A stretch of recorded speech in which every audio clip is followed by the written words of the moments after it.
मला असं वाटतं की राज ठाकरे असे नेते आहेत की त्यांनी पहिल्यांदा मोदींच्या कामाचं कौतुक केलं होतं. हो.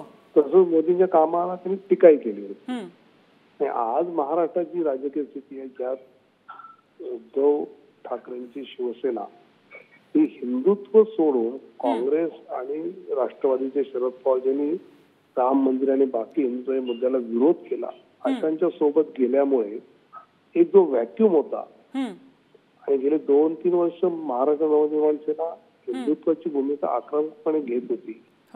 तर आज राज ठाकरेंनी घेतलेली ही भूमिका मला माननीय शिवसेना प्रमुख बाळासाहेब ठाकरेंच्या विचारांना धरून घेतलेली भूमिका वाटते आणि त्याचं मी नक्कीच स्वागत करतो.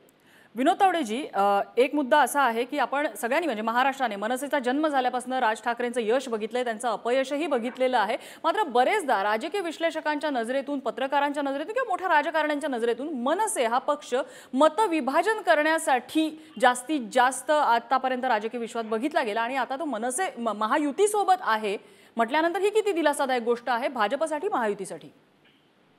मगाशी म्हणलं हा विचाराच्या आधारे घेतलेला निर्णय आहे. त्यामुळे स्वाभाविकपणे भाजप शिवसेना ही जी एकत्र आहे, अजितदादांची राष्ट्रवादी ही यांनी जी मोदींच्या नेतृत्वाखाली विकासाची भूमिका, हिंदुत्वाची भूमिका, विकसित भारताची भूमिका घेतली, त्यामुळे त्यांचं येणं हे या सगळ्याला बळ देणारच आहे.